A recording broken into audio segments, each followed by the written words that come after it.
Jane Eyre by Charlotte Bronte, Chapter 13. Mr. Rochester, it seems, by the surgeon's orders, went to bed early that night, nor did he rise soon next morning. When he did come down, it was to attend to business. His agent and some of his tenants were arrived and waiting to speak with him. Adele and I had now to vacate the library. It would be in daily requisition as a reception room for callers. A fire was lit in an apartment upstairs, and there I carried our books and arranged it for the future schoolroom. I discerned in the course of the morning that Thornfield Hall was a changed place. No longer silent as a church, it echoed every hour or two to a knock at the door, or a clang of the bell. Steps, too, often traversed the hall, and new voices spoke in different keys below. A rill from the outer world was flowing through it. It had a master. For my part, I liked it better. Adele was not easy to teach that day. She could not apply. She kept running to the door and looking over the banisters to see if she could get a glimpse of Mr. Rochester. Then she coined pretexts to go downstairs, in order, as I shrewdly suspected, to visit the library, where I knew she was not wanted. Then, when I got a little angry and made her sit still, she continued to talk incessantly of her ami, Monsieur Edward Fairfax de Rochester, as she dubbed him.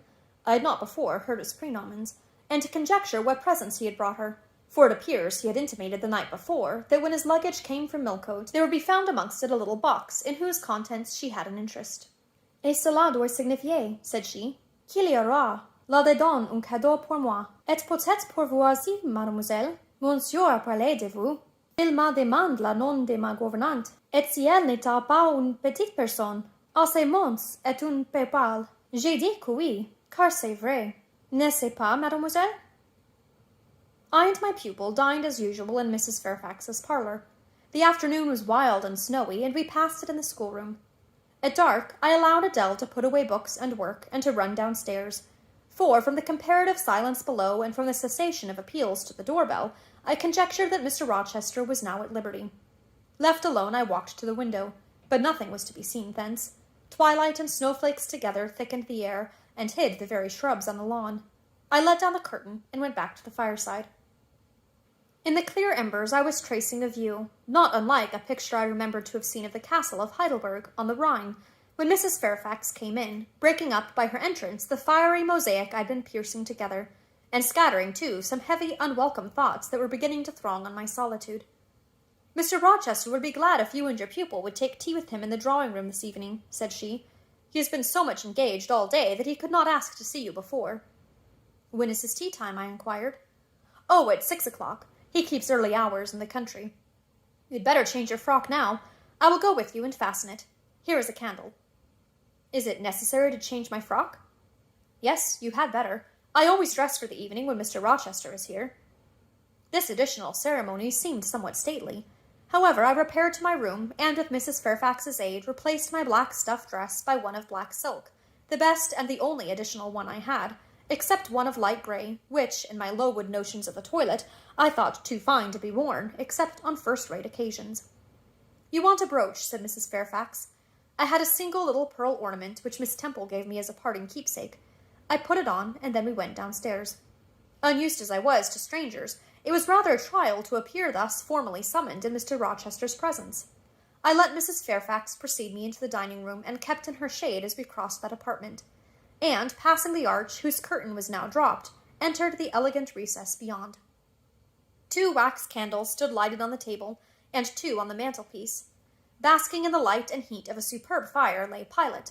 Adele knelt near him. Half reclined on a couch appeared Mr. Rochester, his foot supported by the cushion. He was looking at Adele and the dog. The fire shone full on his face. I knew my traveller, with his broad and jetty eyebrows, his square forehead, made squarer by the horizontal sweep of his black hair. I recognized his decisive nose, more remarkable for character than beauty, his full nostrils, denoting, I thought, choler, his grim mouth, chin, and jaw. Yes, all 3 were very grim, and no mistake. His shape, now divested of cloak, I perceived harmonized in squareness with his physiognomy. I suppose it was a good figure in the athletic sense of the term, broad-chested and thin-flanked, though neither tall nor graceful. Mr. Rochester must have been aware of the entrance of Mrs. Fairfax and myself, but it appeared he was not in the mood to notice us, for he never lifted his head as we approached. Here is Miss Eyre, sir, said Mrs. Fairfax in her quiet way. He bowed, still not taking his eyes from the group of the dog and child. Let Miss Eyre be seated, said he. and there was something in the forced, stiff bow, in the impatient yet formal tone, which seemed further to express, "What the deuce is it to me whether Miss Eyre be there or not? At this moment I am not disposed to accost her." I sat down, quite disembarrassed. A reception of finished politeness would probably have confused me. I could not have returned or repaid it by answering grace and elegance on my part, but harsh caprice laid me under no obligation. On the contrary, a decent quiescence, under the freak of manner, gave me the advantage. Besides, the eccentricity of the proceeding was piquant. I felt interested to see how he would go on. He went on as a statue would, that is, he neither spoke nor moved. Mrs. Fairfax seemed to think it necessary that someone should be amiable, and she began to talk. Kindly, as usual, and as usual rather trite. She condoled with him on the pressure of business he had had all day, on the annoyance it must have been to him with that painful sprain. Then she commended his patience and perseverance in going through with it. "Madam, I should like some tea," was the sole rejoinder she got. She hastened to ring the bell, and when the tray came, she proceeded to arrange the cups, spoons, etc., with assiduous celerity. I and Adele went to the table, but the master did not leave his couch. "Will you hand Mr. Rochester's cup?" said Mrs. Fairfax to me. "Adele might perhaps spill it." I did as requested. As he took the cup from my hand, Adele, thinking the moment propitious for making a request in my favour, cried out, "N'est-ce pas, monsieur, qu'il y a un cadeau pour Mademoiselle Eyre dans votre petit coffre?" "Who talks of cadeau?" said he gruffly. "Did you expect a present, Miss Eyre? Are you fond of presents?" And he searched my face with eyes that I saw were dark, irate, and piercing. "I hardly know, sir. I have little experience of them. They are generally thought pleasant things." "Generally thought? But what do you think?" "I should be obliged to take time, sir, before I could give you an answer worthy of your acceptance. A present has many faces to it, has it not? And one should consider all before pronouncing an opinion as to its nature." "Miss Eyre, you are not so unsophisticated as Adele. She demands a cadeau clamorously the moment she sees me. You beat about the bush." "Because I have less confidence in my deserts than Adele has. She can prefer the claim of old acquaintance, and the right too of custom, for she says you have always been in the habit of giving her playthings. But if I had to make out a case, I should be puzzled, since I am a stranger, and have done nothing to entitle me to an acknowledgment." "Oh, don't fall back on over-modesty. I have examined Adele, and find you have taken great pains with her. She is not bright, she has no talents, yet in a short time she has made much improvement." "Sir, you have now given me my cadeau. I am obliged to you. It is the meed teachers most covet, praise of their pupils' progress." "Humph," said Mr. Rochester, and he took his tea in silence. "Come to the fire," said the master, when the tray was taken away, and Mrs. Fairfax had settled into a corner with her knitting, while Adele was leading me by the hand round the room, showing me the beautiful books and ornaments on the consoles and chiffoniere. We obeyed, as in duty bound. Adele wanted to take a seat on my knee, but she was ordered to amuse herself with Pilot. "You have been resident in my house 3 months?" "Yes, sir." "And you came from—" "From Lowood School, in shire." "Ah, a charitable concern. How long were you there?" 8 years. 8 years? You must be tenacious of life. I thought half the time in such a place would have done up any constitution. No wonder you have rather the look of another world. I marvelled where you had got that sort of face. When you came on me in Hay Lane last night, I thought unaccountably of fairy tales, and had half a mind to demand whether you'd bewitched my horse. I am not sure yet. Who are your parents?" "I have none." "Nor ever had, I suppose. Do you remember them?" "No." "I thought not. And so you were waiting for your people when you sat on that stile?" "For whom, sir?" "For the men in green. It was a proper moonlight evening for them. Did I break through one of your rings, that you spread that damned ice on the causeway?" I shook my head. "The men in green all forsook England 100 years ago," said I, speaking as seriously as he had done.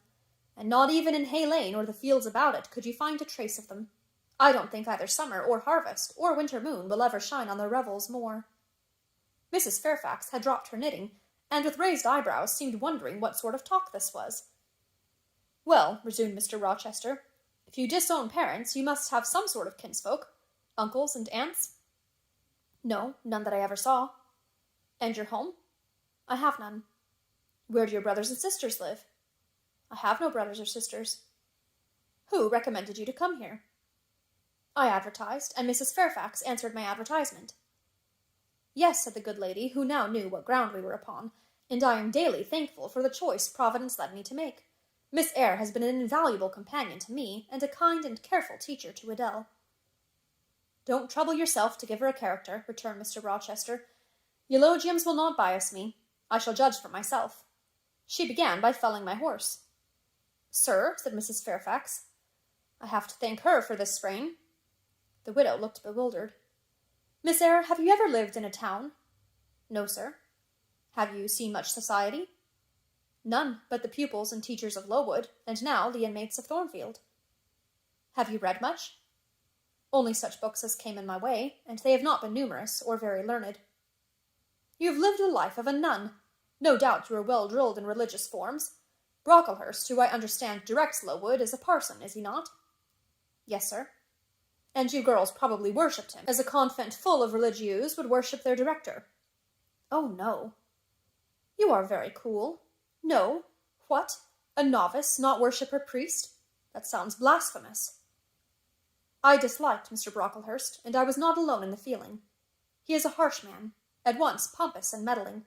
He cut off our hair, and for economy's sake bought us bad needles and thread, with which we could hardly sew." "That was a very false economy," remarked Mrs. Fairfax, who now again caught the drift of the dialogue. "And was that the head and front of his offending?" demanded Mr. Rochester. "He starved us, when he had the sole superintendence of the provision department before the committee was appointed, and he bored us with long lectures once a week, and with evening readings from books of his own inditing, about sudden deaths and judgments, which made us afraid to go to bed." "What age were you when you went to Lowood?" "About 10. "And you stayed there 8 years. You are now, then, 18? I assented. "Arithmetic, you see, is useful. Without its aid, I should hardly have been able to guess your age. It is a point difficult to fix where the features and countenance are so much at variance as in your case. And now, what did you learn at Lowood? Can you play?" "A little." "Of course, that is the established answer. Go into the library. I mean, if you please. Excuse my tone of command. I am used to say, 'Do this,' and it is done. I cannot alter my customary habits for one new inmate. Go, then, into the library. Take a candle with you. Leave the door open. Sit down to the piano and play a tune." I departed, obeying his instructions. "Enough," he called out in a few minutes. "You play a little, I see, like any other English schoolgirl. Perhaps rather better than some, but not well." I closed the piano and returned. Mr. Rochester continued. "Adele showed me some sketches this morning which she said were yours. I didn't know whether they were entirely of your doing. Probably a master aided you?" "No, indeed," I interjected. "Ah, that pricks pride. Well, fetch me your portfolio, if you can vouch for its contents being original, but don't pass your word unless you are certain. I can recognize patchwork." "Then I will say nothing, and you shall judge for yourself, sir." I brought the portfolio from the library. "Approach the table," said he, and I wheeled it to his couch. Adele and Mrs. Fairfax drew near to see the pictures. "No crowding," said Mr. Rochester. "Take the drawings from my hand as I finish with them, but don't push your faces up to mine." He deliberately scrutinized each sketch and painting. 3 he laid aside. The others, when he'd examined them, he swept from him. "Take them off to the other table, Mrs. Fairfax," said he, "and look at them with Adele. You," glancing at me, "resume your seat and answer my questions. I perceive those pictures were done by one hand. Was that hand yours?" "Yes." "And when did you find time to do them? They have taken much time, and some thought." "I did them in the last 2 vacations I spent at Lowood, when I had no other occupation." "Where did you get your copies?" "Out of my head." "The head I see now on your shoulders?" "Yes, sir." "Has it other furniture of the same kind within?" "I should think it may have. I should hope, better." He spread the pictures before him, and again surveyed them alternately. While he is so occupied, I will tell you, reader, what they are, and first I must premise that they are nothing wonderful. The subjects had indeed risen vividly on my mind.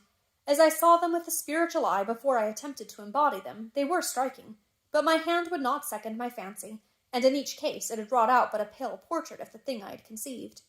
These pictures were in watercolors. The first represented clouds low and livid, rolling over a swollen sea.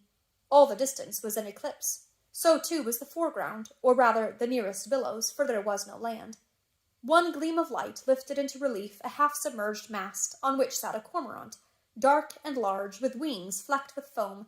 Its beak held a gold bracelet set with gems that I had touched with as brilliant tints as my palette could yield, and as glittering distinctness as my pencil could impart. Sinking below the bird and mast, a drowned corpse glanced through the green water. A fair arm was the only limb clearly visible, whence the bracelet had been washed or torn. The second picture contained for foreground only the dim peak of a hill, with grass and some leaves slanting as if by a breeze. Beyond and above spread an expanse of sky, dark blue as at twilight. Rising into the sky was a woman's shape to the bust, portrayed in tints as dusk and soft as I could combine. The dim forehead was crowned with a star. The lineaments below were seen as through the suffusion of vapor. The eyes shone dark and wild. The hair streamed shadowy, like a beamless cloud torn by storm or by electric travail. On the neck lay a pale reflection like moonlight. The same faint luster touched the train of thin clouds from which rose and bowed this vision of the evening star. The third showed the pinnacle of an iceberg piercing a polar winter sky. A muster of northern lights reared their dim lances, close serried along the horizon. Throwing these into distance rose in the foreground a head, a colossal head inclined towards the iceberg and resting against it. Two thin hands, joined under the forehead and supporting it, drew up before the lower features a sable veil, a brow quite bloodless, white as bone, and an eye hollow and fixed, blank of meaning, but for the glassiness of despair, alone were visible. Above the temples, amidst wreathed turban folds of black drapery, vague in its character and consistency as cloud, gleamed a ring of white flame, gemmed with sparkles of a more lurid tinge. This pale crescent was the likeness of a kingly crown. What it diademed was the shape which shape had none.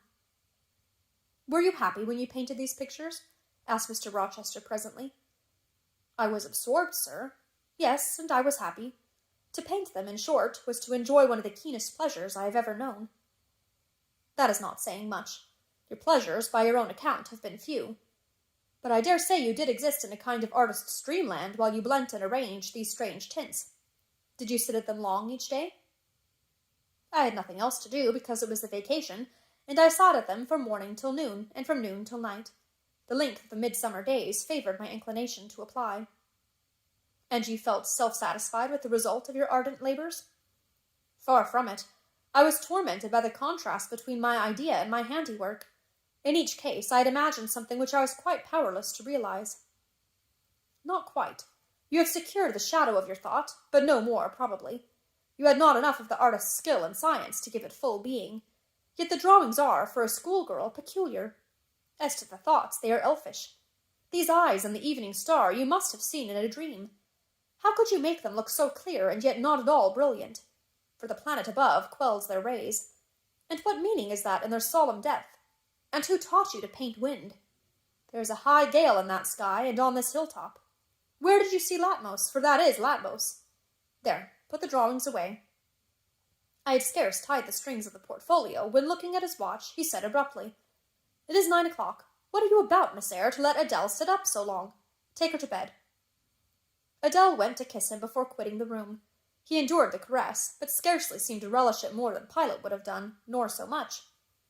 "I wish you all good night now," said he, making a movement of the hand towards the door, in token that he was tired of our company and wished to dismiss us. Mrs. Fairfax folded up her knitting. I took my portfolio. We curtsied to him, received a frigid bow in return, and so withdrew. "You said Mr. Rochester was not strikingly peculiar, Mrs. Fairfax," I observed, when I rejoined her in her room, after putting Adele to bed. "Well, is he?" "I think so. He is very changeful and abrupt." "True. No doubt he may appear so to a stranger, but I am so accustomed to his manner I never think of it. And then, if he has peculiarities of temper, allowance should be made." "Why?" "Partly because it is his nature, and we can none of us help our nature, and partly because he has painful thoughts, no doubt to harass him and make his spirits unequal." "What about?" "Family troubles, for one thing." "But he has no family." "Not now, but he has had, or at least relatives. He lost his elder brother a few years since." "His elder brother?" "Yes. The present Mr. Rochester has not been very long in possession of the property, only about 9 years. 9 years is a tolerable time. Was he so very fond of his brother as to be still inconsolable for his loss?" "Why, no, perhaps not. I believe there were some misunderstandings between them. Mr. Rowland Rochester was not quite just to Mr. Edward, and perhaps he prejudiced his father against him. The old gentleman was fond of money, and anxious to keep the family estate together. He did not like to diminish the property by division, and yet he was anxious that Mr. Edward should have wealth too, to keep up the consequence of the name. And, soon after he was of age, some steps were taken that were not quite fair, and made a great deal of mischief. Old Mr. Rochester and Mr. Rowland combined to bring Mr. Edward into what he considered a painful position, for the sake of making his fortune. What the precise nature of that position was, I never clearly knew, but his spirit could not brook what he had to suffer in it. He is not very forgiving. He broke with his family, and now for many years he has led an unsettled kind of life. I don't think he has ever been resident at Thornfield for a fortnight together since the death of his brother without a will left him master of the estate, and indeed no wonder he shuns the old place. Why should he shun it? Perhaps he thinks it gloomy. The answer was evasive. I should have liked something clearer, but Mrs. Fairfax either could not or would not give me more explicit information of the origin and nature of Mr. Rochester's trials. She averred they were a mystery to herself, and that what she knew was chiefly from conjecture. It was evident, indeed, that she wished me to drop the subject, which I did accordingly.